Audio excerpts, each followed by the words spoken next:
Welcome in, Vikings fans, to another Monday night GG Sports Podcast, Minnesota Vikings live stream. Jamie, how are you doing tonight? How was your weekend? How was St. Patty's Day? How was everything? It was good. It was good. Nothing crazy. I didn't do anything too much. We went and played Top Golf, all that good stuff. How about you, man?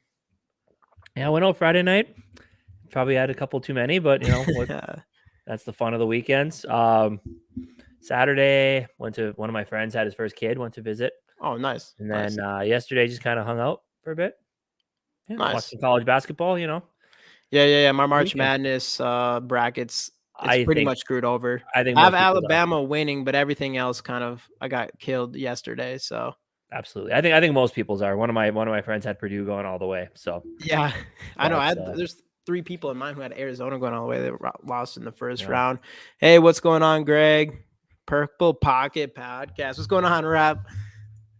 But yeah, man. Yeah. Other than that, one thing I do want to say right away here is what the heck, man? I thought everything was supposed to be figured out by Friday, and the cap situation was supposed to be figured out by Friday. Isn't that what everybody said? Well, nothing happened Friday besides us. I know like some of their money is now guaranteed or whatever, but we can still cut or try. I don't know. It's kind of a mess, but I was a little bit surprised. I thought we'd be hearing a lot more based on that. Obviously, Duke Shelley. It sounds like he's pretty frustrated that nothing's been going on there with him yet. Yeah, I know. He's still available. So yeah, I know. That's interesting, man. He had such a good season last year. Greg, by the way, man, I think today was when you wanted to hop on and show your Vikings man cave. Let us know if you still wanted to try to do that at the end of the show. We'll definitely have you do that. But yeah, I don't know. It's weird. I thought we'd know a lot more by today. I would say this weekend it just wasn't too crazy. We had one signing. Other than that, nothing crazy for us. A little bit more, like we're going to dive into our rankings of whose team in the NFC North is the best 4 through 1. And then, a couple of those teams had a little bit more action this past weekend. Let's answer some stuff here. O-line was not that good last year. They bring everyone back. What the hell, O-line? I mean, I agree, but also I think what Kwesi's been doing, and I think that's the biggest thing with this free agency period, he's been filling positions of need so that in the draft, you don't need to go in one certain direction. Was Bradbury great last year? No. Was he better than he was years past? Absolutely. Yeah. Is he better than, I mean, at that point, all the big free agents were gone. Right. Are not go too much better. Ezra Cleveland is solid. Is he fit for is he more of a tackle? Yes. Do I think he'll start as a tackle somewhere in the league? Yes. Do I think he'll be here after the season? No. Do I think he'll be here this season? Maybe. If we trade, he could possibly be traded. You never know. Yeah. And then Ingram is still young, and there's still a chance we could draft guys too. I mean, the free agency pool got picked over pretty fast. Those offensive linemen, the guards especially, are making huge money. I just don't think we're ever going to be able to pay anybody that much money. So bringing Bradbury back on really a pretty solid contract. I mean, $5 million a year. He was projected to get he was projected quite a bit higher than the 3 years, 15, whatever we got him for. So yeah, I think it was a situation where there wasn't a ton of good interior O linemen in this free agency. So I think it was more of saving our ass by bringing Bradbury back and not even really changing anything. I think it was a lot more of that than just like our defensive tackle situation. We let Tomlinson go, and then now all the other defensive tackles go, and now we have a huge hole in our defensive interior. So now it's like offensive line. It's like, all right, our O-line wasn't the best last year, but it also wasn't that bad. It was still probably one of the best O-lines, and that's not saying a lot. No. One of the best O-lines we've actually had in years. Right. So you bring that back, and you at least get some, something out of it, and you don't go down the road where we go in next year without a center at all because we don't find one in the draft, and we end up having to pick up, a second stringer or end up having to start Schlottman because we didn't get Garrett Bradbury. Right. And Schlottman, he's a good depth piece for sure. And that's kind of same thing with Oli Udoh. Much better guard than a tackle, or much better tackle than a guard. Yeah. So bringing him back to kind of be your swing backup, kind of like Rashad Hill was back in the day, like. Especially I have no issues with that. especially since we've seen him kind of step up in that tackle position for O'Neal at the end of the year last year. This is always a good one. Paul, hashtag Soul. Again, everybody, giving away Justin Jefferson rookie card, just like always. Hashtag Skull in the comments. Y'all already know all that stuff. So what do you think about the Lamar chatter? So here's my thing. Everybody gets mad, and I know that I don't want to start this conversation. Everybody gets mad. Kirk Cousins' money takes up too much of the salary cap, yada, yada, yada, yada, yada. Lamar Jackson's going to cost more money, and he will play less games than Kirk Cousins. Does he give you more options? Yes. Is he as good of a thrower of the football as Kirk Cousins? Absolutely not. Is he more athletic? I mean, come on, there's no question. Yes, he is. So I don't know. If we're going to get a guy, I'd rather get somebody young that we can like sculpt and morph into the offense. I just think that Lamar is just too much of a question mark when it comes to health and what he's going to cost. Yeah. So I'm out. I'm out on Lamar Jackson. If we did it, I would support the move. I'm not going to be like one of those. I'm not going to be like the guys that aren't big on Kirk and just be like, no, I don't like this move at all. Like, I'll be like, I don't like the move. I don't like Lamar Jackson on this team. I think he's injury prone. I think he's going to cost too much money. But if we do somehow pull it off and make the move, I'll be cool with it. Yeah. What's going on, Justin? Skull brother. With what I worry about is that we trade Kirk because Kirk agrees to go to San Francisco or whatever. Yeah, then we deal get all the stuff together with Lamar. Then Baltimore's like, oh, we'll match that, and then we're left with nothing. Yeah, well, that would be interesting. Is for me, I'm with Casey on this, where you do have to worry about his injury concerns and all that stuff. And you have to trade 2 first-round picks, and he turned down $130 million deal, 3-year guaranteed, meaning obviously we'd have to do better than that, which is pretty insane for someone that's going to continue to get injured. But he is 26. He's young. He's still really young. And I do think, like, would I rather have Lamar Jackson on this team than Kirk Cousins? Or at least do I think we'll have a better team with Lamar Jackson over Cousins? There's no question in my mind would be way better off with Lamar Jackson.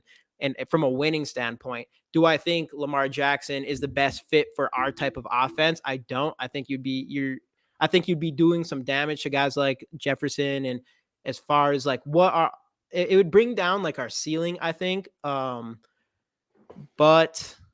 I don't know, man. If we did do that trade, we would have to change everything. Like our whole offense would look and I don't want that to happen. Yeah, it's kind of scary because we've just built so much around this type of offense that we're running.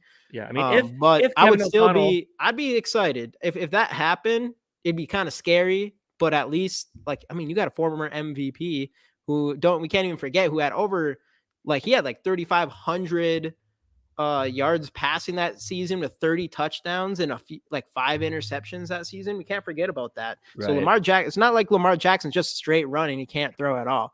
He has that ability. That was a few years ago, and he's dealt with a lot of injuries since. But I just feel like it's too much of a it's too much of a risk with the injury and what you're going to be paying him. Like, it would be exciting for sure. That's the risk. Especially you're thinking you're getting him with a better. Greg Gurman wasn't a great coach. You get him with Kevin O'Connell, who might be able to fix him. You get him, and you get him Justin Jefferson. Passer. And you get him Justin Jefferson. So if Kevin O'Connell thinks I could take him and I could work on him. He'd be in a better situation. I could work on him in his pocket passing, and our offensive line is good enough to where at least he's mobile enough to where he could extend plays and look downfield. So maybe, but I also think, is it the point now where he's been doing this so long that he kind of is what he is, and you need to sculpt your offense around his play style. I think it can go either way. I think it's more likely that you're just going to sculpt the offense around his play style, just because, like I said, he's been doing it long enough at this point to where, he's 26, he's still young, but I don't know. I think he'll be all right.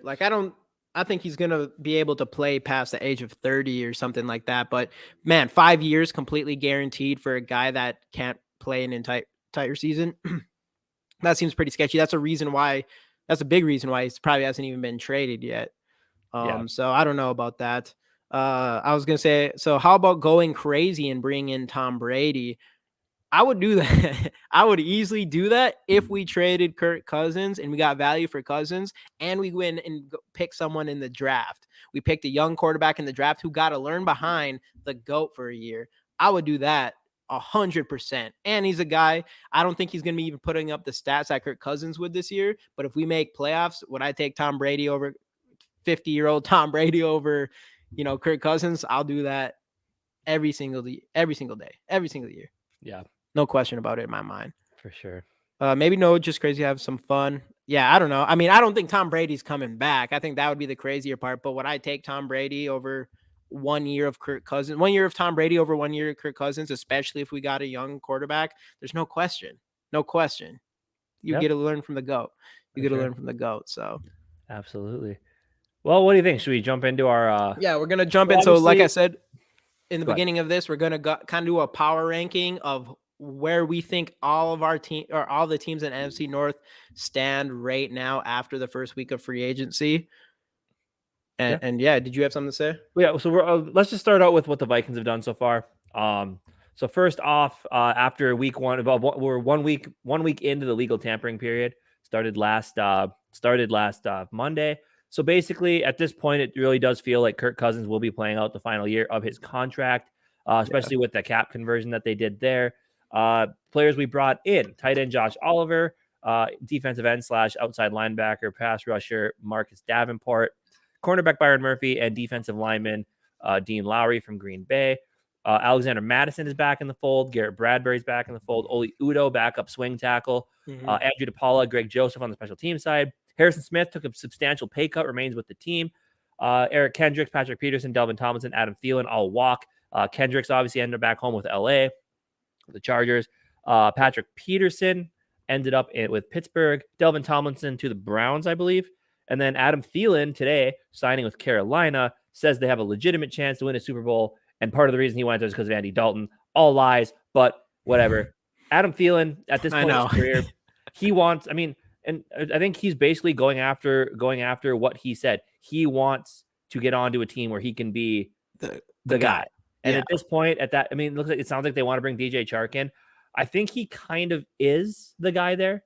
And if he's not the guy, he's going to be 1B with DJ Chark. So yeah, agreed. Then obviously question marks. We still don't know the futures of Zadarius Smith as well as Delvin Cook after last week's news.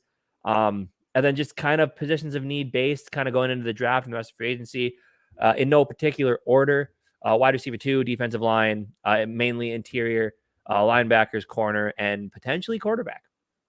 Yeah, and I want to bring this up one more time with the question marks on Zadarius Smith and Delvin Cook. I definitely had the impression that we were supposed to have all that shit figured out on Friday, and we didn't. So I don't know what the hell was with that. Skull TY, what's going on, man? What's going on? Glad to see you in here again. Appreciate it big time, dude. Appreciate it big time. Detroit, Minnesota. So you have Detroit. I'm assuming this is 1 to 4. Yeah. Right, Greg? I'm hoping so. Still Detroit 1, Minnesota 2, Bears 3, Green Bay 4. I think Detroit and the Vikings are very close after the free agency period so far. I think and this is the big thing right here, though, too. Skull TY makes a good point here. Yeah, and that's why, I want to go back to when we were talking to Mike. I know he said everybody in Detroit loves Dan Campbell, but in my opinion, I think the jury's still out. I just don't. I do too. I love Dan Campbell for a young team or a team that struggles that he needs to come in and just kind of change the culture in the building. I think he's a great coach for that. I just don't know if he's going to coach the same if a trip to the playoffs is on the line. I don't know. It seems like one of those guys that, again, I think that's more of a you have to see it. And until I see it, I won't 100% believe it. Yeah, it would take some ball. I don't doubt him. Like, it would take some balls to go into playoffs and play. You have to coach the way that you always coach. Right, exactly. But the thing with him is I love it. I love that what he's doing in his balls when absolutely going on 4th down, all stuff. I do, but there's no question for how often he does that, it's going to bite you in the ass. Going to bite you in the ass at some point. So, and I would say you saw it a lot in his first season last season. Like, I wasn't even sure they were going to keep him around after that first season because they didn't have a good record. And there was definitely some moments where he went for it on 4th down and it did not go their way. He feels like a bridge. He feels like a bridge coach, kind of like a bridge quarterback. He feels like one of those guys that you keep him there until the team starts to trend upward. And then as the team is trending upward, you bring in a new coach who then just kind of, you hope, continues that climb. Maybe, because I like his coaching. Like, I like the ways, if he can just learn how to be a little bit more choosy with that. How he is coaching with house money, who thought he would still be here. Right. Yeah, like that's what I'm saying. Like I wouldn't have thought after the first year, but after last year, it was pretty impressive. Mm-hmm. And he was still coaching that same way. So if he can improve in that way next, I mean, he could be a fantastic coach, especially since he has the balls to take those chances. He just has to make sure he, maybe he's a little bit more choosy with those, I think. Absolutely. Yeah. That's the thing. Old school guy, hard nosed, and the players love him. The players love playing for him. He's old and he's like hard school. He's old, hard nosed and old school, but not to the extent that Mike Zimmer was. Yeah. Like he's still, he has the new leadership approach, kind of like KOC. Like if your players love you like his does, then you're doing something right as a leader, I think. And that's kind of what we see with KOC. And that's something we didn't see as much with Mike Zimmer. And yeah, even though Dan Campbell still has, I don't know, he still has that like just kind of a badass energy to him. I do like Dan Campbell. I do. Lions regret firing Caldwell, so Campbell might get a couple more years. Yeah, that's very true.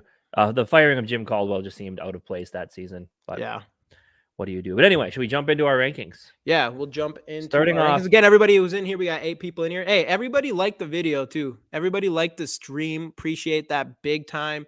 And of course, #Skull for Justin Jefferson Rookie Card. Super easy. Like the video, like you said, and then subscribe if you haven't already. We're 4 subscribers away from 700. Yeah, so 4 subscribers away from 700, man. So we're so close, and then we're heading towards that road to 1,000. So appreciate it all big time. Yeah. All right. Of course, anyways, starting at number 4, the team with the same colors as Waste Management. You have the Green Bay Packers. All right, let's just take a second to just laugh at this. Number 4. Number 4. God, I love it. Look at that. Number 4. 2 play. I don't even know these players. They're 2 players that signed. Look at their loss. They already didn't have wide receivers, and they lost their best one, and then their tight end and Aaron Rodgers probably. Well, more than likely. Who knows what's going on with that? Yeah, that's so. Hey, Skull, that's what I'm talking about. See, follow Skull. Get on your wife's accounts, get your friends' accounts, get on everything. I think every email address can have like 2 or 3 YouTube accounts. So everybody make multiple YouTube accounts. Like, subscribe, do all that stuff. It'd be awesome. Hey, what's going on, David Michelson? Again, hey, man, #Skull in the comments for the Justin Jefferson Rookie Card. We're just talking about the division and our power rankings going into next season. Obviously, there's a lot of offseason left, but after week 1 of free agency. Right. And I mean, obviously, I think if you grade the moves, Packers are not doing well right now. If they end up trading Aaron Rodgers and getting multiple first-round picks, their offseason will look a little bit better. Yeah. But at this point, I don't know if the Jets want to part with that for maybe a 2-year rental, 2 to 3 year rental. If he wins you a Super Bowl, all worth it. If he doesn't, which that team is probably it's weird to say the Jets are a quarterback away, but they very well might be a quarterback away from being competitive. So, yeah, dude, their young talent is amazing. Zach Wilson last season. So, dude, they probably had one of the best drafts I've seen in a long time last season. Like they got future stars at 3 positions, and they still have Johnson. I forgot the defensive end that they got at the end of the first round. I forgot his whole name, but how's that going to work? So let's say Aaron Rodgers ends up, because Aaron Rodgers isn't going back to the Packers. That's pretty clear. So if the other option, at least I wouldn't think so, because the fact that he says he's wanting to go to the Jets, I don't know if he'd retire. But if he did retire, would the Packers just get a 3rd-round compensation pick? No. They don't? No. If he retires? So they would just get nothing if he retires. Yep. Man, that would really be best case scenario, though. Yeah. So they're so screwed. And now we really just need Jordan Love to suck. Yeah. Hey, Skull, the Tanyan signing will be on our list here. I'll just give it up. Who did he sign with? I think the Bears. Yeah, the Bears. Bears. He went, which actually is a nice segue into the number 3 team on our list, and that is, of course, the Chicago Bears. Now, they made a ton of noise to start free agency. Tremaine Edmonds would have loved for the Vikings to grab him. Yep. TJ Edwards, DeMarcus Walker, Robert Tonyan, Andrew Billings, Deontay Foreman, of course, trying their best to replace David Montgomery, who will also be on our list later. Deontay Foreman, as well as Travis Homer from Seattle, kind of a duo there. Nate Davis, PJ Walker, and of course the biggest one from their trade down with Carolina Panthers, they picked up 2 first-round picks as well as DJ Moore, which is absolutely huge. What they're doing, and then losing David Montgomery, what they're doing this season is, especially with the quarterback class next year, this season is how good is Justin Fields, right? And you bring in a guy like PJ Walker, who, he was a USFL, or which league did he play in? XFL standout. Signed with Carolina. They traded him over. Yeah. Could he potentially be somebody from behind him pushing him throughout the season with Justin Fields? I don't think so. I don't. But if he starts to struggle, the fans are going to be calling for it, right? But this season is all about putting the pieces around Justin Fields, because if you look at that offense, the offensive line is still a bit shaky. They have draft picks though to try to shore that up. But if you look at, for any quarterback to have DJ Moore, Darnell Mooney, right? Darnell Mooney, that's his name, as well as Chase Claypool, and a Robert Tonyan at tight end, as well as what's the guy that they already have there? Cole Kmet. That is a good stable of pass catchers. And running back wise, obviously losing David Montgomery sucks. The guys they got aren't great. But if let's say they take one of those picks and they draft Bijan Robinson, they're putting everything around Justin Fields to say. Don't even say that. But still, they're putting everything around Justin Fields to be like, you have no more excuses.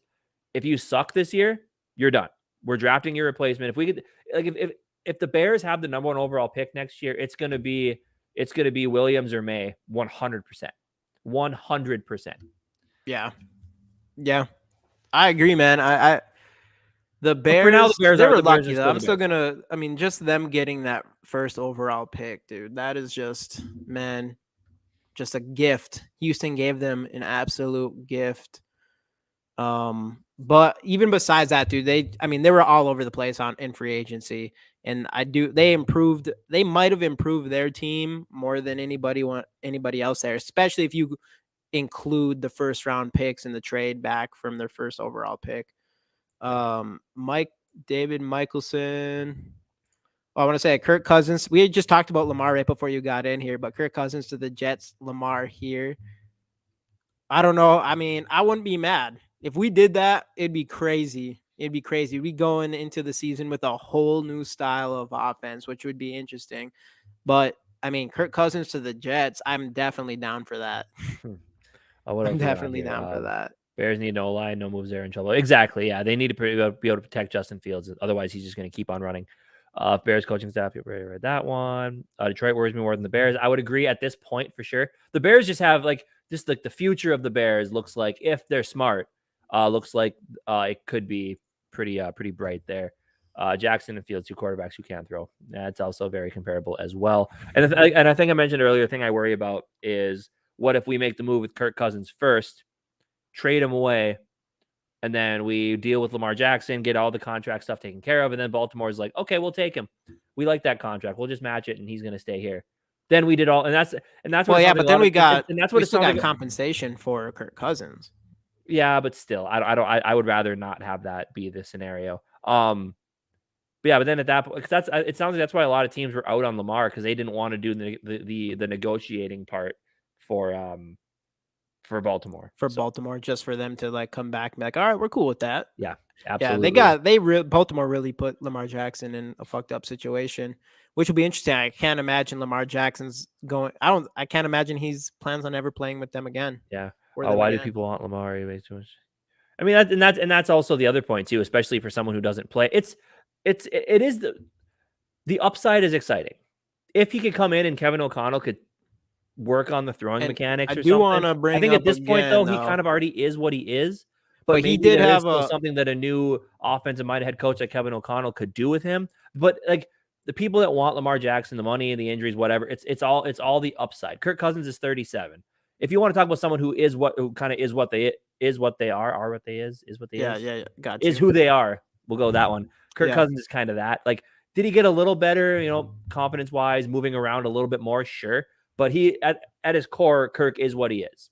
So, and with Lamar Jackson, there is still a ceiling there that maybe hasn't quite been met yet. He just doesn't have the right weapons or coaching to get there at this point. That's definitely true. But I want to mention, because nobody wants to talk about it, that Lamar Jackson had an 85.3 PFF grade in passing before, with over 3,000 yards and 36 touchdowns to 6 interceptions in his MVP season, which was a while ago. But I think Lamar Jackson is a better passer than a lot of people that aren't big Lamar Jackson fans give him. He's not Justin Fields. He is definitely a better passer than Justin Fields, has a bigger arm, better accuracy so far in his career.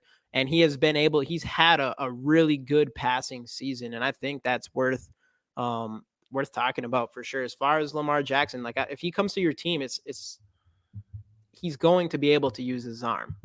But that's the thing. A lot of the NFL is all about recency bias, and recently it hasn't been there. Yeah, 26 years old. I'd be cool with Lamar. But also RG3 was 20 coming out of college. Oh yeah, he got hurt, but man, if this guy keeps on this trajectory, he's gonna be one of the best quarterbacks ever played. He got hurt bad. And then now in the Pro Bowl, he's interviewing Kirk Cousins. So yeah. Oh man, I don't know if Kirk Cousins is making another Pro Bowl. He might. He's usually in there. We'll see. But I think so. We got such a good team around him. The McDandrews, what's going on, man?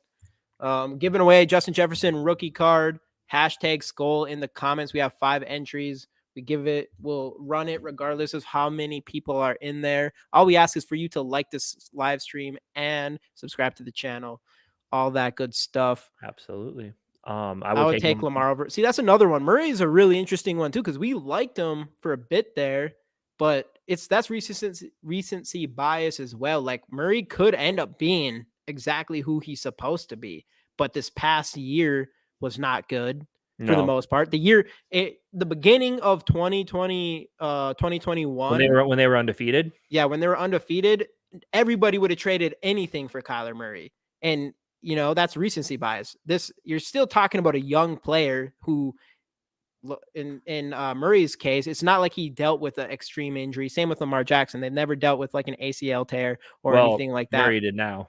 Oh yeah, until now. Dang, I totally forgot about that. So yeah, maybe now with Murray, but he's not all about the running like RG3 was, where Murray is kind of uses his ability a lot for escaping the pocket and escaping pressure and stuff too. But I don't know what I would do in my own shoes. It would be kind of sketchy for any of those players now, I think. Absolutely. I would take Lamar. I would take Lamar over so many players. I would take just about anything over Dak Prescott. I think Lamar Jackson's an MVP quarterback, dude. I think Dak Prescott is vastly overrated. I think the entirety of Cowboys quarterbacks, a lot of them are overrated. Just the Cowboys are always overrated. Yeah, pretty much, honestly. Pretty much.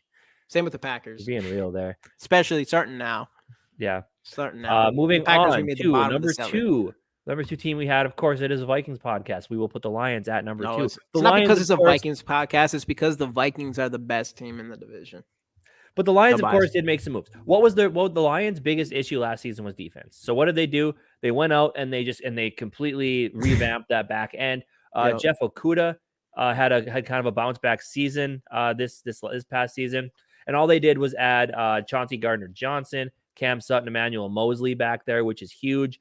Brought in David Montgomery from the Bears, of course, to go along with DeAndre Swift. Obviously, losing Jamal Williams to the Saints is huge. I feel so bad for DeAndre Swift. He's one of those guys where injuries is kind of tanking his career. So much talent when he plays, he's great. But as of late, he just hasn't been able to stay healthy, unfortunately. So you're going to have the two-headed monster of David Montgomery, DeAndre Swift, which I like Jamal Williams more than David Montgomery because Jamal Williams is like a touchdown machine, but I almost feel like Montgomery can do more. Yet Montgomery, like fantasy-wise, Montgomery has never excited me personally. And then obviously bringing back Graham Glasgow. I thought they had him before, keeping that offensive line together. Losing Deshaun Elliott, Jamal Williams, Evan Brown on the offensive line, as well as Chris Board at line. Yeah, there's no here. Let me do some shout outs here real quick. Yogi, what's going on, man? We're giving away a card again. Hashtags go in the comments. Nice seeing you back. I saw you pop into Raps when I was on there Thursday. Actually, Glasgow was drafted by the Broncos. There's another one. There's another one person There's who Frank has a similar. Ragnow on their That's. offensive line. I feel like there's another one. I was hoping we signed Cam Sutton. I almost called him Sam Cutton. Cam Sutton. Yeah, I would have been happy for that too. Obviously, we need as many bodies as we can get in that defensive backfield. And that's something the Lions went out and they knew what they needed, and they went out and did it in a big way, especially with Chauncey Gardner-Johnson, who by a lot of people was the number one defensive back coming into free agency. I was surprised he lasted as long as he did. But there's the Lions. This was huge. This was huge for the Lions to come in and just figure out their secondary the way they did. And not to mention they have two first-round picks plus sad to say, but our second-round pick, even though we got Hawkinson out of it, of course. But also they did they were at the other levels of their defense. Obviously they have what's the kid? I'm drawing a blank from Michigan. Aiden Hutchinson. They have Alex Anzalone at linebacker. They have Houston on the defensive line as well. So that defense, really, their biggest issue is the back end. Like they can get pressure. Linebackers, they have some solid ones. They might need a little more help there, and now, I mean, they're going to have a really good chance to get a guy, one of these three guys in Witherspoon with 2 first-round picks. Yeah, Witherspoon, Will Anderson, or possibly Jalen Carter, and any of those three players would be able to come in. And my guess is one of them are going to be available, and I think any of those could come in there and make their defense even better. Lions are doing some good shit. I prefer it to be the Lions than the Bears or Green Bay, but still, like we need to be watching them because I don't want them to get too good out here. It's the Lions at the end of the day, so they're gonna. Well, and that's kind of the thing here. Anyways, like, as long as until they prove that they can do it, because we've said, I mean, there's been multiple. You look back to the Matthew Stafford days. There's been multiple Lions teams who are like, man, if this team gets it all figured out, watch out, they're not going to be the Lions anymore. This last season was the closest thing you've had to like that turning point where you start taking the Lions seriously, just because of that run they went on late season and their off season so far, and to see what they do in the draft, it makes you even have to take them even more serious. Like they're not messing around. They're not messing around. And after 2 seasons ago, when Jared Goff was playing like shit, after the kick in the nuts of going from Los Angeles to Detroit, I think once now that his attitude's finally kind of turned around, and I think the team's really starting to like him. He was the number 1 overall pick for a reason. Yeah. Well, that's I think Goff played like he did last year. The fact that he played as well as he did last year is really what's. If he played like he did in 2021, it'd be like they have so many good pieces, but they don't have a quarterback. Now it's like they have Goff, and he's enough to at least make them probably in the running for NFC North, but for sure a wild card team. And then of course we got Minnesota Vikings. Vikings. Now we can talk. Now we can talk about the Vikings a little bit more. How come we're not hearing anything about Duke Shelley?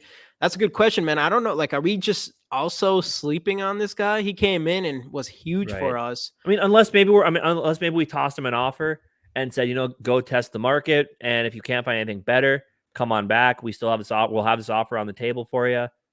That could potentially be. Yeah. See, if I'm him, maybe bet on yourself. Sign a 1-year deal, even with us. 1-year deal, and if you play anything like you did last year, next season, you should be able to go out and get paid.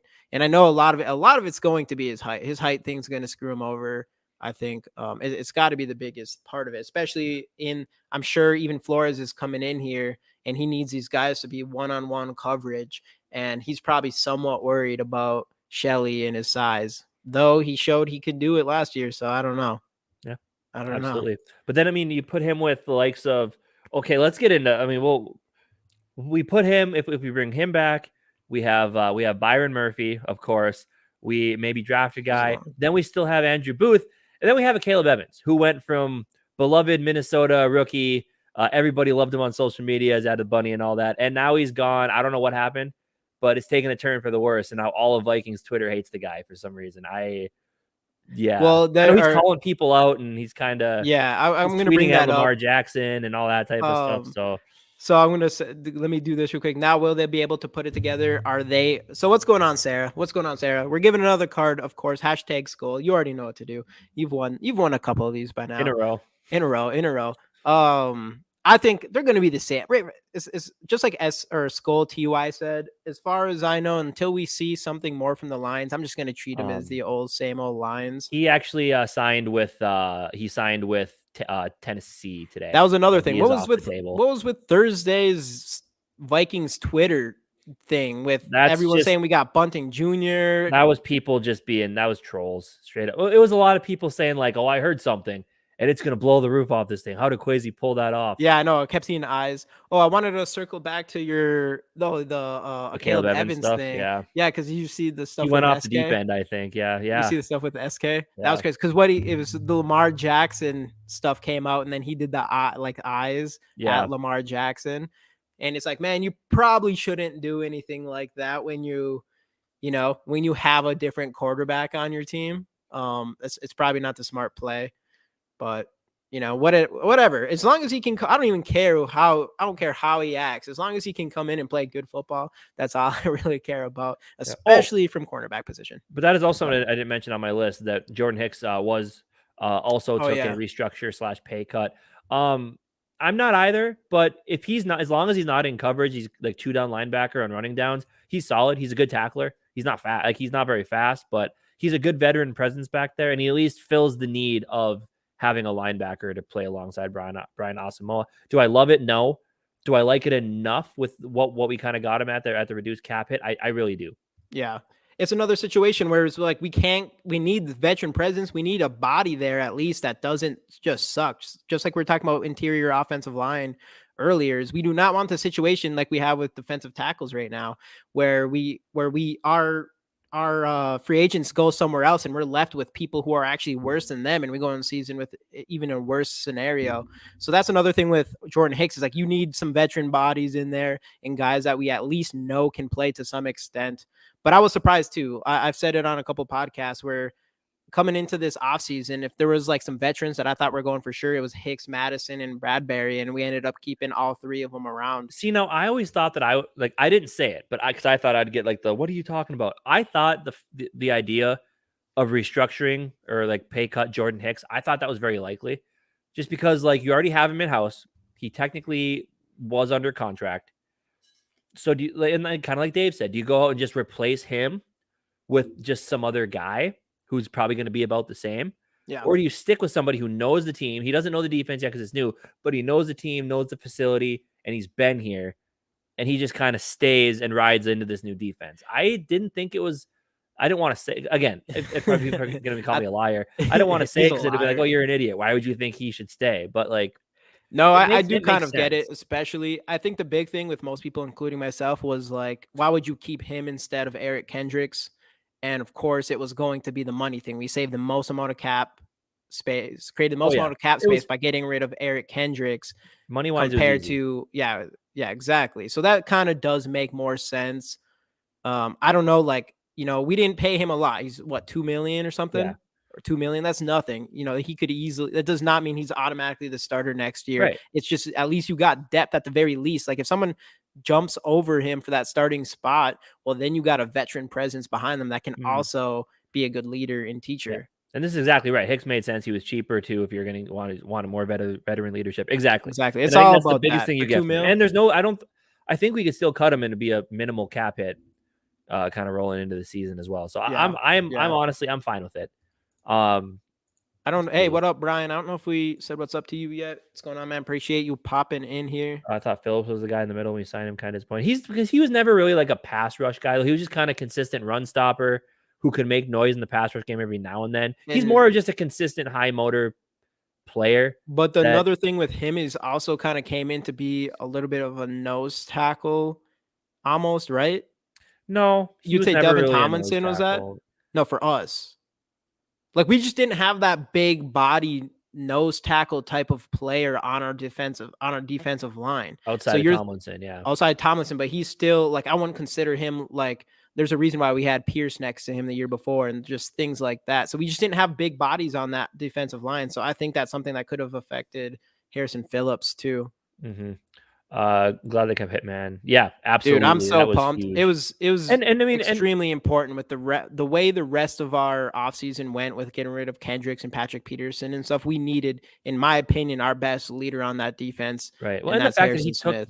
he took a straight up pay cut to stay here. Right. Is absolutely dude. huge. Yeah. That was massive. And and as soon as we got Flores, I was completely on board with bringing Harrison Smith back just because we misused him so terribly last year. And I just don't see that with Flores. I think we're going to see resurgent seasons out of he's going to be 32, 33 by that time. We're going to see resurgence out of our 33-year-old right.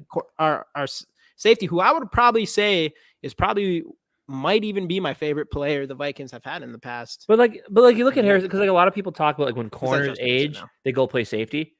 When safeties age, they just keep playing safety. So yeah, he's already kind of got that spot locked down. Hopefully Carter falls like Moss did. I would love that. That'd be awesome.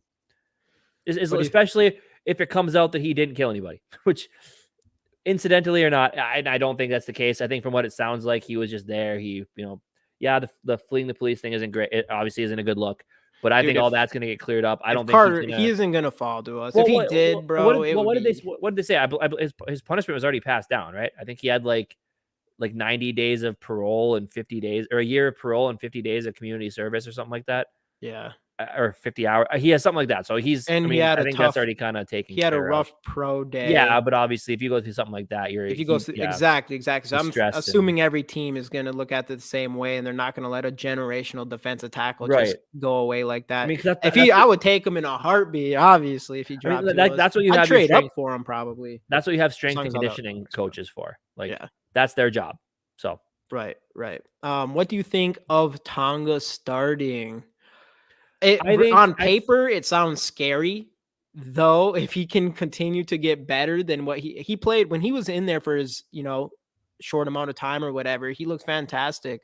Can he play like that for a full season? I don't know. So going into the season, it wouldn't be optimal, but he could come in there and be kind of the guy that we want. It's the same situation with Shelley to some extent, where we got to see a lot more of Shelley, but can he continue with the same production after having half of a season or whatever? Yeah. And by Wednesday night's live stream with Dave, and then by next Monday, we'll have a much better idea about these interior guys. Me and Jamie tomorrow night start looking into our defensive interior players for our top 5 list along the line. I'm really looking forward to that, because now it is a need, and there are guys that we've heard of. We've heard the likes of Jalen Carter.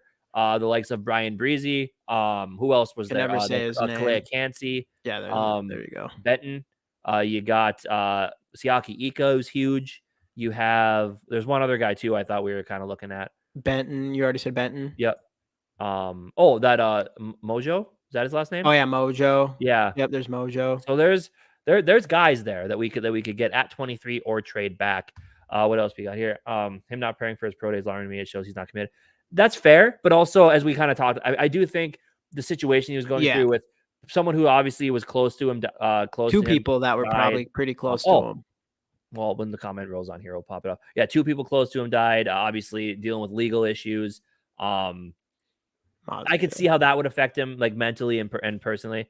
Yes, of course, Mozzie. We forgot about Mozzie as well. That was another guy on there. Thank you for reminding us of that. But yeah, with the Jalen Carter thing, though, that's just something tough to go through emotionally, I think. And obviously, especially that he was kind of a part of that. He raced it. He was in the race or whatever.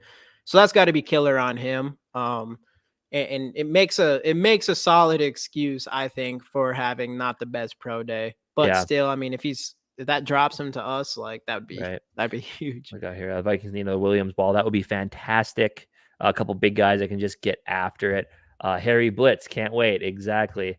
Trust the tape, not the combine. 100%. The guy's an absolute freak. Brent, you a Lions fan then?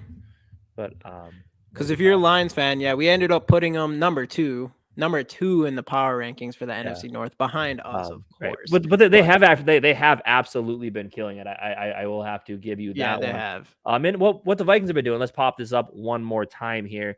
Some of the stuff that they have done. With the Vikings, with the Lions, the Lions are splashing. And that's the thing. And they're not like building their team through free agency. They built most of their team through the draft. And at this point, they're supplementing the defense with veteran players because now they're looking to make a playoff run, right? So 100%, I think the Lions have been splashy in free agency. Yeah, they went out and got with cap situations and still kind of in the midst of the competitive rebuild. They're adding young pieces on the defense with some of the vets they've already had in order to like, and a lot of these contracts are short. So if they bring in guys like Marcus Davenport, Byron Murphy, two guys that have been Marcus Davenport oft injured coming off his worst season. Murphy came off an injury last season. He's been playing pretty well up to this point, playing pretty well up to this point in his career. But it's low risk, low money, short-term signings that if it works, you could sign them longer. And they're all young, 26 years old for both of these guys. Like what the Vikings have been doing is keeping in-house young guys as well as bringing in young guys with high upside for low contracts and kind of just seeing how that makes the defense under a coach like Brian Flores. Obviously, with Flores coming in, he had to have had a say in this. Like, here's what I want to do. Here's the type of guys I would like to bring in, and they've done it. So how would I say the Vikings have been doing? They've been doing the best they can with the limited resources that they have. And it's a lot of high upside. Yeah, they're doing a lot more than I thought they could. They're doing more than I thought they could with our cap situation, especially that we haven't even figured out any of our, like half our cap shit. We still have to sign JG to an extension, TJ Hawkinson to extension, figure out what we're doing with Delvin Cook and Zadarius Smith. But somehow we have twice as many signings as the Packers, and the Packers don't have anybody on their team right now. But also I would say Vikings haven't been. What's going on, Justin? Hey, everybody in here, go check out Purple and Gold for Days, just right here on YouTube, and go subscribe to his channel. He makes good content. He's part of everything that we're doing. We're all in this together, so you should definitely go check him out. Sakia, I can never say it. I'm so bad at pronouncing names. Siaki, I like. Yeah, he's another guy. He's another guy. Brent, where is it? Oh, thanks, guys. You are awesome. Hey, Brent, I know you're a Lions fan, but we'll take subscribes from Lions fans. You're not gonna love everything we always have to say, but you're gonna like it a lot better than Packer fans and Bear fans. I tell you that for sure. Especially Packer fans. Packer fans don't even subscribe. If you're watching right now and you're a Packer fan, don't subscribe. Don't subscribe. Jesus. But I miss Fat Pat, man. We need some. I wish we had. Same with Linville Joseph. That's something that we are definitely. We need something in the pass rush, but we are still missing one of those big guys that just eats up space. Absolutely. I don't see anything great in free agency. Let's make a big splash. I mean, there isn't too crazy left in free agency, right? I thought the Byron Murphy signing was pretty good. Oh, you meant I don't see anything great. Oh, you mean I thought he meant like right now in free agency. I like the Brian. We needed Murphy really bad, and I did like the Davenport. You take two guys that have just a season ago had really good seasons, and then maybe not the best this year, but we got them on a short-term deal, and they could we could put them back to form, and they could have a really good season, really high upside. I think it was a really good play by picking those two. It's not good for the long term, but yeah, I guess it'll be interesting to see how that works, but. Absolutely. What else we got going on here? Oh, since Carolina going to Super Bowl this year, we're not going to do much till 2024. Yeah, that feeling. I mean, when I heard him say that, I'm like, oh my, because I mean, up to this point, there had been really nothing where he said like, I'm going to a place where I think we can win a Super Bowl. A lot of it was more about being more involved in the offense and the money, of course, bro. But when he got on McAfee and he's like, yeah, I feel like there's a legitimate chance for team to win a Super Bowl, and Andy Dalton is there. That's part of the reason why I wanted to go.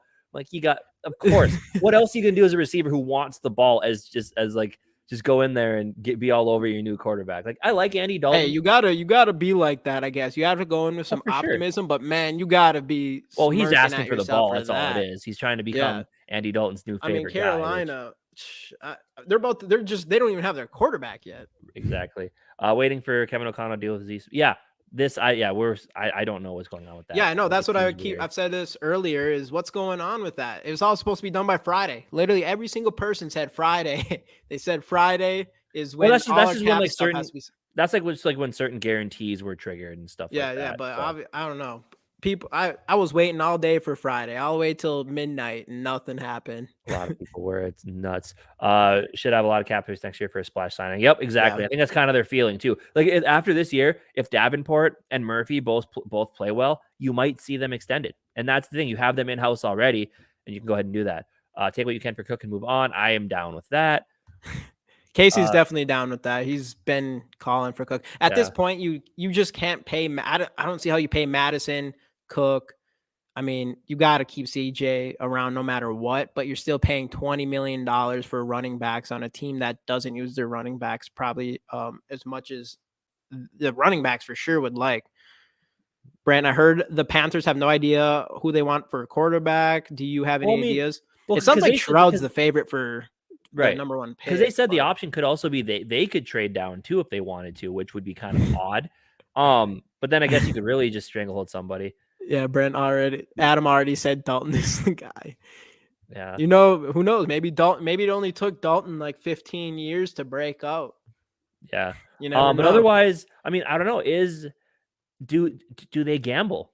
Do they look at Anthony Richardson as the highest upside player in the draft and take a shot at him? I don't think so. Unless if they number one overall and you're trading that much money, but if they were to trade back, back, which would be a baller move, and then they were able to go get an Anthony Richardson or something like that, that'd be pretty baller. But still, I don't care who they get. They're like, they might be one of the worst teams in the NFL. I don't know how you arguably who might be right now, especially before the draft, who's worse than Carolina. I mean, their defense is pretty good. Solid. They got some solid pieces there. They have some good pieces there. Their offense, we don't even know who's their number one receiver outside of Adam Thielen. Well, I mean that was a big story over the weekend. Is they're trying for DJ Chark as well. So yeah, which still DJ Chark's a wide receiver too at best. They have Terrence Marshall Jr., who's they got a couple of young guys that I do like. But do I think those guys are going to be wide receiver ones? They don't. Adam Thielen isn't a wide receiver one anymore. At least I don't think he can prove me wrong. I hope he does. I'm always going to love Adam Thielen. Absolutely. Adam Thielen, he went to Carolina so you could start his golf early. It probably could also be true. That is probably what it is. Dalton passes prime. I would agree. Should be CJ Stroud. I think CJ Stroud. Well, I shouldn't say he's the safest. I think him and Bryce Young are the two. I mean, the report said he was the favorite, but I don't think you're looking at either of them as like surefire franchise quarterbacks who's going to win you a Super Bowl. You're looking at these two as if you need a quarterback, they're the two best in this class, obviously. I think Bryce Young has the more explosiveness, but I think CJ Stroud is just so, and I said it during our review of quarterbacks, I think he's just so fluid. He's so methodical. I think he was the most like mechanically sound quarterback in the draft, mainly because he always had a phenomenal offensive line as well as a receiver. Me and Jamie talk about it all the time. He's never played with a receiver who's not going to be a first round pick. Yeah. Like it's nuts. Panthers versus Steelers Super Bowl. God, I hope not. Can you imagine Thielen goes there and he ends up making the Super Bowl? That'd be funny. Can our young receivers fill in at 2 and 3 receiver? The jury is still out there. I do not know at all. Yeah, I don't know. I don't think Osborne's gonna, because we need I don't want just a wide receiver too. Like I'd like to have a high end wide receiver too. More likely a wide receiver. More of a Jamar Chase, T Higgins type. Yeah, combo. yeah. That would be nice. Obviously, you're probably asking for a lot. If we go and pick a wide receiver early, then that's the expectation. But do I think Osborne can be that? I don't think so. I think he can continue to be a high-end wide receiver 3 or maybe even a low-end wide receiver 2, and he could just continue to get better. He's also really young. I do really like Jalen Naylor, and I think he has a lot of promise. But, man, we just didn't see enough of him. It'd be he could be that guy. He is the second wide receiver in the PFF rankings with like an 89 point something in like 30 snaps or something like that, but still, so Jalen Naylor has a chance. Yeah. What do we got here? I'm not mad at him, but it was the paycheck being wide receiver 1, but with Dalton, he was pushing. And Super Bowl, come on, man, it wasn't about none of that. Yeah, but then he had the options between Denver between Denver and Dallas was also interested in him. Obviously, Dallas would be a better spot if you wanted to win a Super Bowl. And even though Denver's kind of a dumpster fire last year, they probably are the team to bounce back the next year. But also, they're going to be better than Carolina. But also, if if you look at the state of those rosters now, though, if Thielen goes to Denver, and if they don't get rid of Sutton or Judy, which I think they will at some point, but if they don't, he's going to be number 3. If he goes to Dallas behind CeeDee Lamb, Brandon Cooks, he's going to be number 3 again. And I think that's the thing. I think I agree with you. I think it's 100%. He wants the usage rate. Yeah, for sure. And he had to say the Super Bowl thing. He's like, yeah, that. But that's just him. It's funny though. You got to do that. And him basically. I mean, if he doesn't talk up Andy Dalton's like, why the hell will I throw you the football? He knows Andy Dalton's not going to be the quarterback. So absolutely, could have just been up front. Like I left for more money. Yeah, honestly. Oh, sorry. Oh, you went back. Oh, well, they left us for Super Bowl contenders. So it's been up front and be like, I left for money. I would have been fine with that. I think Patrick Peterson, I think for him, it's more of Mike Tomlin, personally. Yeah. I think that's a big reason why he went there. Yeah, that's my guess. And they always have a good defense no matter what. There's a good talent over there. Mike Tomlin's just a phenomenal coach. Yeah, I think that's actually a really good spot for Patrick Peterson. But man, you're talking about these young teams. Oh, yeah, let's talk about Odell because actually Odell going to the Vikings is heating up. It's like continuing to heat up. People are talking. No one's just speculators are talking. People outside of Viking circles are talking about him coming to the Vikings. I haven't heard anything like real about it. But what's your take on Odell right now? What's everybody's take on Odell right now? I mean, the knee isn't great. There also was that tweet earlier over the weekend where he said he wasn't asking for $20 million. He was asking for more than $4 million. Yeah. So you wonder if a team actually offered him only a 4-year contract or a $4 million. Well, would you guys take him 1 year, $6 million? I take that in a heartbeat. He's too much of a diva. I would still take that. I think he's gotten better in his time as of late. I'll take him personally. Take him. But if I would personally. Yeah. $6 million? Are you kidding me? I'm taking that. Like it can be. I'd take Stephon. If Stephon Diggs wanted to come back to us, I would take him in a heartbeat. Even though he's been a massive diva in the last couple of weeks, obviously, even when he was playing for us. But I would take him in a heartbeat. Yeah. Like I get the diva thing can be annoying, but man, we have Randy Moss. Like I'm gonna there's a cap on that. Like I'm taking talent over diva every day of the week. Yeah. Is it true you all signed another top-notch tight end? If so, why? He's the top-notch blocking tight end who, coming out of college, did have some skills in the receiving game. Mainly, I think it's more of just because Kevin O'Connell did say he wants to get back to running the football a little better. So I think this signing was big on just being able to run the football more and potentially use him on the offense. Maybe use him in ways that Baltimore didn't, because obviously they had Mark Andrews. Isaiah Likely kind of snuck in there and took some more of those. Took some of that as well. Let's see what everybody thinks here. Noah on Odell. Greg obviously loves it. Justin doesn't like it either. Think he can still play as a 2. I think potentially. I would agree. I think so. Heard the Vikings talking to McCole Hardman. We talked about this a little bit earlier as well. McCole Hardman to me is probably a better Jalen Reagor, kind of the same type of guy, fast. He's not a wide receiver 2. But he has that. He's definitely would be a deep threat. He'd bring that deep threat that we're missing. Yeah, for sure. Though, like I don't know if he's a wide receiver 2 though. Just like you said, like maybe a wide receiver 3, which would be nice to have him as a wide receiver 3 if he can go deep and get the ball that way. But who was that guy we brought in 2019? He played with Kirk in Washington. He was literally just a deep shot guy. What was his name? Dotson? No, we didn't have Dotson. No, we did have Dotson for a second though. Not Dotson. Yeah, Doxson. We did have him. Actually, that was weird. So we were talking about Laquan or Doxson that year. We took. And we got. I know that's what I want. I was like, either of them. What was his name? It was something Robinson. I can't remember what his. If someone remembers it, drop it in the comments. I don't remember it. He was literally just a deep shot guy. Kirk threw like 2 touchdowns to him in the Jets game. So he had played with him in Washington. Yeah, I don't know. Andrew, I will if the price is right. Yes. I will pass on OBJ. Paul H. Love Diggs, but he seems better. Yeah, he isn't coming back here. He isn't coming back here, probably. We got KC. Stephon gonna be pissed. JJ gets more targets if he comes here. Absolutely. He'll just KJ is a 3, and that's it. At this point, I would 100% agree. I can't. We were really hoping he would make a big step this last season, and he had big games. But you watch him, you're like, that's what wide receivers 3s do. They're consistent. They can have big games, but they don't do it consistently enough. So I would definitely agree. I think KJ is a wide receiver 3 at this point. Skull Mafia, thanks for jumping in. Hey, what's going on, Skull Mafia? Is Rager Purple going to have a gang. bigger role this year? When he learns how to run routes, maybe. Or Yeah, catches, runs route, or at least like finishes his routes. That's what we need out of him. It's just so to at this finish point, his I route. don't really know what we're gonna do with Rager because he is still under contract technically. So he still has that skill. There is part of me that still feels like we're not utilizing him correctly, because he's someone that we could just give some touches behind the line of scrimmage or whatever to kind of be more of a gadget guy that we never even tried to use. So maybe there is a possibility we do something like that, which I think he still could be good at that. I'm just like, man, you go watch his highlights and stuff in college, and he looks actually super good.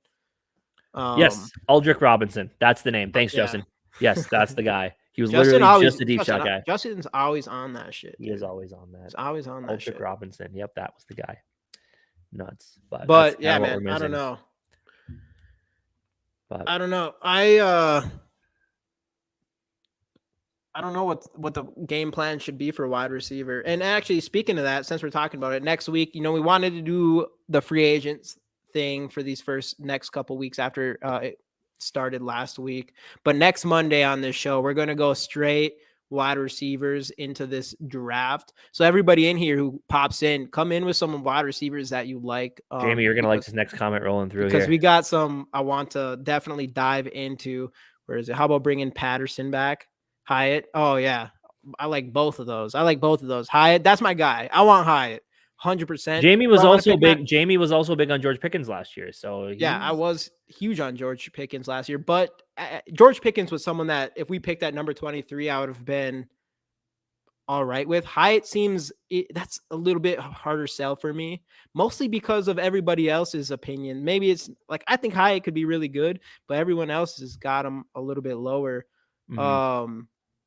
So I don't know. I really like Hyatt. I think he's for sure. There's no question in my mind out of any wide receiver in this draft. He's the type of wide receiver we need more than anything.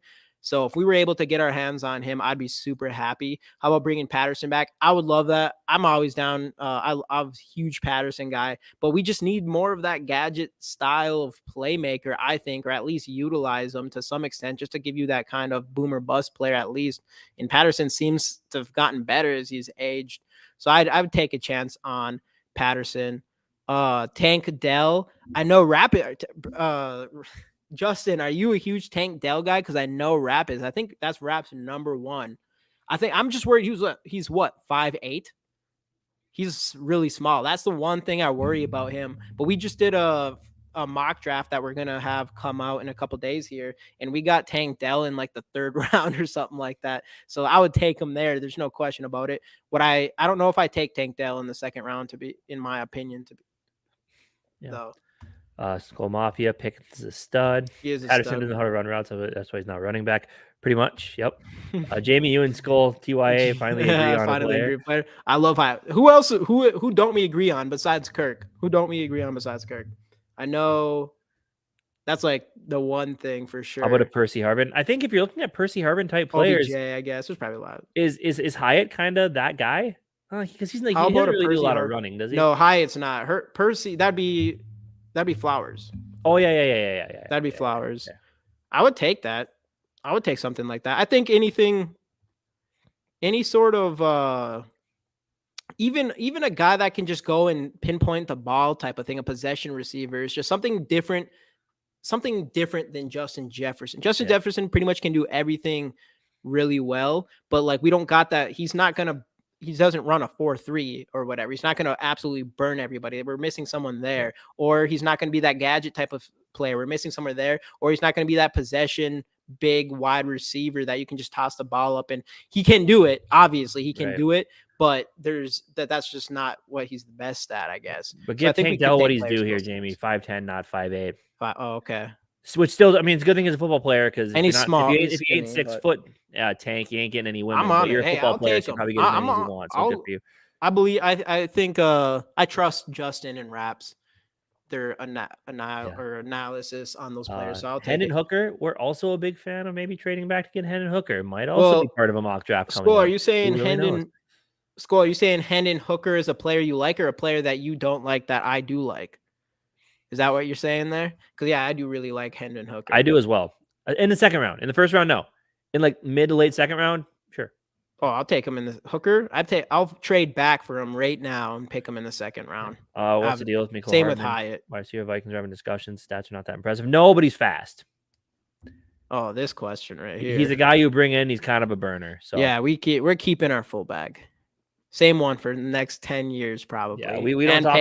We do not talk about the idea of getting rid of the fullback around Jamie or around two Duluth kids, but mainly Duluth Jamie, in general. Sure, we keeping CJ's not going anywhere anytime soon. For sure, yeah. Like Parson, number 3 from XFL wide receiver. I haven't been paying enough attention to XFL, to be honest. I don't think anybody's. There's a ton of people that haven't been. I sound like their ratings are pretty bad right now, but they just need I don't know, man. So he does. Then he bring PJ Walker back to the XFL, but he went and signed with the Bears. I mean, I'm pretty big on Hendon Hooker as well. I mean, I think the guy's got a lot of potential. That's good. I could be completely wrong, Right. So Scully, I mean, maybe you're the draft guru here, because I think we should make there's a good chance I'm not. Wide receiver 2. I mean, you can't just really make him wide receiver 2. He's got to grow into it. You can't just give him the job, unfortunately. Yeah, I don't think he's ready to be given that job, but unless the coaches see it, which they could, because I do think he has that kind of potential, which obviously we just don't know. If they didn't see it, they wouldn't draft him. And they wouldn't have played him in those last couple of games. They'd have just kind of done whatever with him. But I think I think he has a shot for sure. But Hyatt, I want Hyatt bad. I would take Hooker and Hyatt, man. If we ended up leaving that draft with both of those players somehow, traded back and got them both. Great. Yeah. obviously we'd be hurt on defense pretty good, pretty bad, but right. I'll see it. So we have 17 people in. We have 9 entries. Oh yeah, guys, everybody who's in here, Justin Jefferson card giveaway. And I also want to talk about, I think in, what would it be? The draft's like a month and a week, 5 weeks. Something like that. So in 5 weeks, I think all of us Purple and Scold guys are going to get together, I believe, Justin, correct? To do like a draft party thing. And I got some bigger giveaways for that I'm really excited about. So just starting to remind everybody who's in here and anyone else's show to be ready to pop in for our draft party, because I think that's going to be a lot of fun. And we got a lot of good giveaways that I'm coming in with that as well. So absolutely. Well, anything else that we want to talk about before we run this thing? Just, yeah, one more time. Hashtag Skull in the comments. We'll give you a couple minutes here. Skull TY. See, that's the big thing with me is, like, I'm over Kirk Cousins. I've been over Kirk Cousins. I'm over any quarterback that is not just like Kirk Cousins, but Sam Bradford. Just a lot of the quarterbacks that we've been dealing with lately. If they can't use their legs, I'm not even trying to take a chance on them. If we got Tanner McKee, I would actually be very disappointed, because then I would know that we are putting our future into a type of quarterback I feel like we need to move away from. Just like we moved away from Mike Zimmer. It was time to move away from Mike Zimmer, and we went out and got a young guy, different type of leadership in KOC. I think we got to do the same thing with our quarterback and go in a different direction and different skill set. Yeah. I'm good on exactly. Skull Mafia. I'm good on the classic pocket passes. It's time to get with the times. We did it with our coach, just like I said. It's time to do it with our quarterback. We have to figure out the streamer. We have the chip in a few bucks, so we can do more than 3 platforms. But yeah, that's an idea. Hey, Justin, we pay for the bigger StreamYard or whatever, so we probably have all that stuff. So we can definitely use ours as well. And I know they added, and I think I messaged in there that they added the what's it called, where the guests can stream on their thing. I don't know how that will all work, but yeah, we for sure got the StreamYard. We got the more expensive StreamYard. We probably can do that. And if we have to use ours, we're 100% down. It'd be cool to get something, all of us streaming together, and see what that can do and get everybody in here together. Yeah. Who in here hasn't hit the like button? Do that. 20 people in, 14 likes. It's pretty good. That's pretty good. Get that pretty good. I mean, we'll take 14. Saw mock draft. I know Kevin O'Connell likes him. It is risky to trade up for a quarterback. If we traded up, if he fell to us. Well, yeah, but it is risky to trade up for a quarterback who had, decent college production. I mean, you're betting on the intangibles. I would like it, but also I would also understand the people that don't want to trade as much as it would need to get up into like the top 7 to be able to grab a quarterback. So we'll see. Whatever they do, I'll be fine with. What else we got here? Guess. Yeah, I don't know if you heard me, Justin, but yeah, you can guests can go on StreamYard and they can stream. A guest can stream on their live stream on their channel as a guest and not as an added account, which would be pretty dope. Subscope Mafia. The only thing I like about Cousins is 4,000 yards a year, but yeah, we need it. I wouldn't say running quarterback. I would say quarterback who has the ability to scramble. I don't like running quarterback because running quarterbacks get hurt a lot. Casey's saying running first quarterbacks. Like, yeah, like the first thing they do if there's pressure, the first thing they do is run. Yeah. Like I like the people like prime Russell Wilson who could scramble around the pocket, didn't have to run. Like, I mean, I know he did get hurt on a run, but like Jalen Hurts, I would love to have Jalen Hurts on this team because he's a pocket guy first, but he can still move. Like, you need a guy that can throw from the pocket, but you also, in today's NFL, you do need that guy that can move and run. And the best scenario for me is I love the quarterbacks that can use their legs to extend the play with their arm, can avoid pressure. And you see it with guys like Jalen Hurts and Mahomes. You see all those guys do it, Mahomes. Right, sure. But Bryce Young is a really good example of that going into this season. He's by far the best quarterback in this draft at avoiding pressure and extending the play with his arm.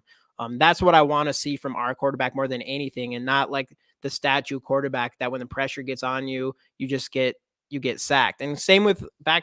You know, we didn't talk about Kirk Cousins enough on here, but back to Kirk Cousins' last throw of the game that he threw to short to TJ Hawkinson, there was pressure up the middle. And if he was like these quarterbacks I was talking about, there's no question that quarterback would have been able to roll out no problem and extended his play with his arms there. Yeah, and that's what I kind of want. Because it was kind of like it was like front left. So yeah, he could have slid to the right and would have, you know. And especially, obviously, I think Kirk Cousins probably could have done that anyways. He has enough athletic ability. But, of course, like a Bryce Young or any of those types of quarterbacks, it would have been no problem. It would have been just second nature to move out of the pocket and then let a little bit more develop down the field, something that we don't really see from Kirk Cousins unless it's planned, unless it's a bootleg as planned. See, with Kirk, like he can run, but everything he does, like in that regard, is so clunky. That's the only issue. Like, it doesn't look pretty. It doesn't, whatever. But Skull Mafia, I was like, thank you so much. We really do appreciate Yogi at work. Still had to jump on. Appreciate that big time, Yogi, man. We appreciate you in here. I know you won the card last time. We didn't see you a lot before, but we're definitely happy that you're in here tapping in with us. A Culpepper type. Yep, a Culpepper type with bigger hands, right? He had smaller hands or whatever. I don't know. What do we got here? I'm a Kirk Cousins fan. I'll expose you if you're from Detroit area, for sure. Who do you guys have as a backup? As of right now, it's Nick Mullins, who I like as a backup. Don't like him as a starter. I know he can come in and start if he needs to. But yeah. What's his name? Nick Mullins is the current Nick Mullins, which we'll take for now. It's nothing too sexy. Jakor Parson, check his tape. Looks really good. Wide receiver, outplaying his teammate Josh Gordon in the XFL. Okay, I'll have to look into that. Yeah, we'll definnely check that out. Do you know where he's from? Like, what I like about Cousins, not much. What's like Brian Force? I'll go back to that real quick. Brian Force, was he like a college player that didn't quite make it to the NFL? Or I wonder what his story is. That's what's kind of interesting to me. What I like about Cousins, not much. Sorry, guys. I think if I'm going to be honest here, I think Cousins has fantastic arm talent. I do like for sure. I think he has great strength, great accuracy. Obviously you see it in the stats. I do think he's a good quarterback from that area, but he doesn't have eyes in the back of his head at all. He's going to take those sacks almost every single time instead of extending the play. That's what I don't like about Kirk Cousins the most. But overall, though, I do think he has great arm talent, and that's like the big thing. A really good arm. He like probably one of the best quarterbacks based specifically on arm talent. Mm-hmm. He does have a big arm, that's for sure. And a lot of those stats, like a lot of those like pocket passing quarterbacks do. Like Sam Bradford, that's what he's supposed to do. Sam Bradford had a fantastic arm. He wouldn't be in the NFL if he couldn't. If he didn't have arm talent, because he doesn't have enough of anything else. Yeah, but dude, I would have taken Gardner Minshew for backup. I wanted that last year. That's what I was kind of hoping for last year, to be honest. But gone for now. Thanks, guys. F the pack. Thanks for jumping in, man. We agree. Jump in. If there's one thing, Vikings, go check out our video with Micro Mike. We had Micro Mike on 2 weeks ago, last week, 2 weeks ago. Go check out that video if you want to see more of us with your guys' boy. I mean, he's the top dude over there for the Lions. So, but if there's one thing Vikings and Lions fans can agree on, it is Fuck the Packers. Fuck the Packers. So, yeah, there's no question. And the Packers suck. They got here. Let me bring this up one more time. Look at this. Look how funny this is. Look at this. Aaron Rodgers gone. Allen Lazard gone. Already the worst wide receiver core in the entire NFL, and now they lost their best one.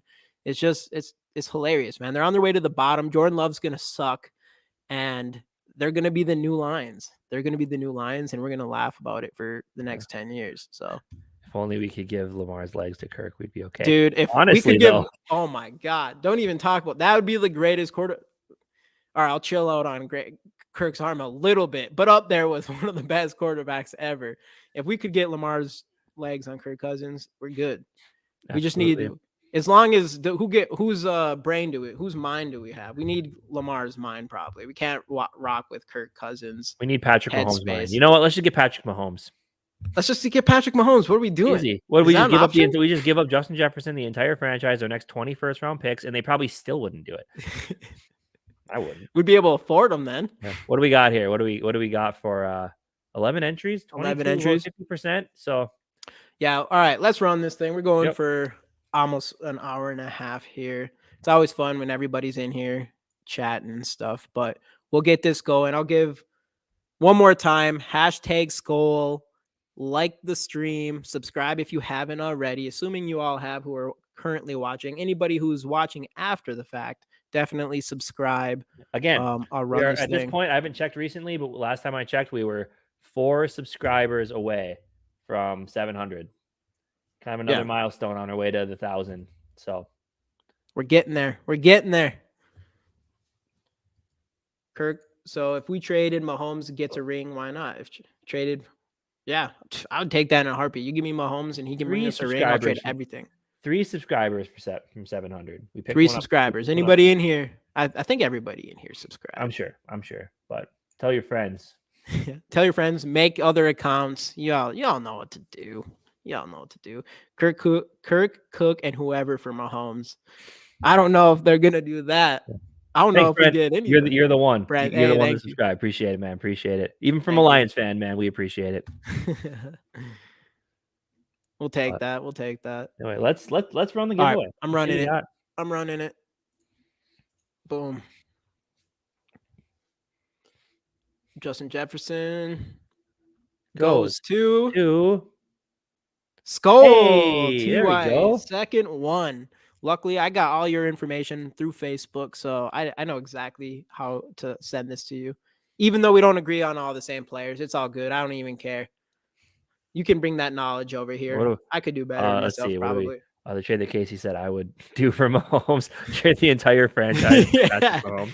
How are you guys not at 1,000? Exactly. I know. That's what I'm saying. That's what I'm saying. We are now. We started doing the live streaming thing more recently, so I think that was hindering us a little bit, but we're getting there. We're getting there. We got 3 firsts for a cheap quarterback, 2 firsts, and get tons of money for Lamar, or trade down, acquire Hyatt and Hooker, set the table for A-Raj. A whole other draft. 24 Melts Packers fans once again set the table for Aaron Rodgers. Could you freaking? Trading down to acquire Hyatt and Hooker is like my dream draft scenario. I think it's my dream draft scenario officially. It'd suck if it doesn't work, especially after I said that. And y'all remember that I said that. Yeah, and then just go defense with every other pick. With all 3 of our other picks. Well, if we traded down, we would have gained more picks. Probably. Yeah, probably. But yeah. Anything else before we sign off for the night? Nope. Just Wednesday again. Actually, thank you for jumping on back in. GG. Let's fucking go. We're just ending it, Rap. We're just ending it. What's going on though, man? What's going on? Tomorrow, I think we got Justin and Dave for the spotlight, or what is it? Under the Lights. Under the Lights tomorrow at 7 or 8. I don't know for sure. Justin will have to say it, but make sure to jump over there and watch that.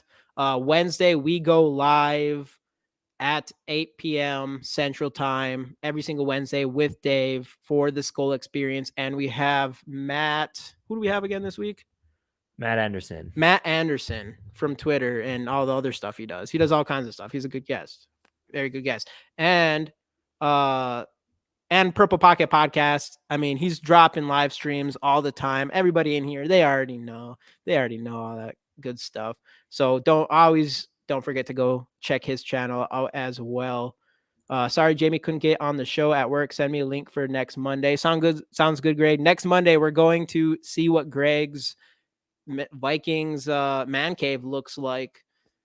And I mean, it should be pretty good stuff. Pretty good stuff. And if anyone else has some crazy man caves or whatever, let us know, because I would definitely like to see that. 6:30 for 6:30 Central for Justin and Dave's show tomorrow. And Rap Show, I'm live tomorrow. Skull Bro call-in show.